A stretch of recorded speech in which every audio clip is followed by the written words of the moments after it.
Masyado na maingay ang inyong kaululan, baka pwede na makasabat. Handa kong umarap habang nakangarat na malaman nyo namang lakat. May katapat, hilig yung magala nang taisa din nyo naman bakurang, kaya din nila amoy ang kanila sariling baho. Kakadiri na para mga galising aso na nagtutusino yung mga bala. Lahat naman kayo isang bagsakan na tunog lang, kaya nakalilito. Mga kritiko na balibalitang nagtataasan daw ang mga libido pagdating sa tirahan. Kahit puro mura asigo lang naman na laman ng mga liriko. Mga trying hard at wannabe na feeling putsch, kala mo may sapin ng espiritu. Isa lang gumubang pinagkuyakan yung sige iyak, tangin ang lecheng to. Di nahuli pero siya yung puro tira dati pa. Akala mo kung sinong perfecto, halos kalahati invento. Puro ako daw yung sinesentro. Dinikit mo pa sa dulo yung freestyle ko, nasa pawang ko tuloy yung mga verses mo. Doon pa lang sa sige kahol, ang inyong mga kataol ay sarado na. Sa iba di puta, ako'y napamura, di lang pinakuan, may kandado pa. Tapos sasabihin pa at di ka doon nakasagot, dito ay tsak na talo na. Talaga wedding nga ibig sabihin, kay CLR na nalo ka. Tangin na may sariling hip-hop na, may sarili pang rules at policy. Standard yun naman pang squamisi, masyado kang pabida para kasi Jollibee. Imbis matalinuan, pabilis ang sumagot, kaya ang laman nyo lagi quantity. Mga self-proclaimed daw na hari ng tis, pero parang si The Arking quality. Subalit sa dinami, daw ng mga dami ay wala kang takas. Oo, kahit na anong talento at ganda ng argumento, pa ama pamalas. Kahit gano'ng kakaangas, mga punto'y gano'ng makatalas. Mahina ka pa din sa pandinig ng mga mongging fans at reactionist na bias.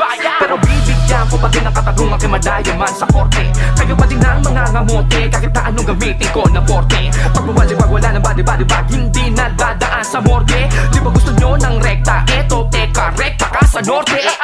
Rap game na walang rap skills, palibasan din nyo kaya daming dahilan. Ang goal ng mga puta ay sirain ang imahe na kalabang kahit na hindi daw nila galingan. Wow, talagang pang-isip para ang rason. Mga sumbong ko yan naman ng federasyon. Yan ba ang mentalidad na papamanan nyo sa mga sunod na henerasyon?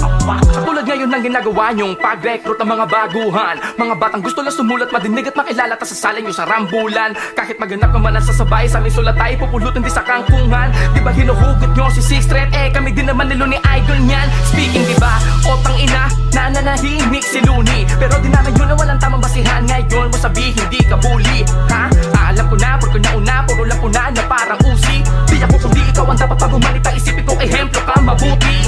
Ako pa yung inarbor, tang inakala mo di kita haharapin. Ngayon kung katotohanan ang gusto mong laban ay doon kita papatayin. Sa kabila ng pagpapapansin, hanggang ngayon nakaasa pa din. Nakikisilong lang kayo sa fanbase ni Kuya, bakit di nyo patanggapin? At aminin na naiinggit naman kayo sa iba, kaya nang bibisit. Na puno ng galit sa gilid ng hingit net, tumaas may respeto pa mabibingwet. Pero sorry, kahit ibalik mo pa ng ilang beses to, asang walang saysayan. Tadali mo to magpakailanman, di na to mabubura sa kasaysayan. Rest in peace Kuya Barney, nanamin mo mga bara kong pabaon. Kahit di kayo nagpapatalo para mga zombie, kahit napatay mo na babangon. Kaya lalakas loob mga hamon, lalo sa mga kilala nyo na mayroon gusto nyo ng wasakang karir. Lugi, paano matagal na kayong wala no?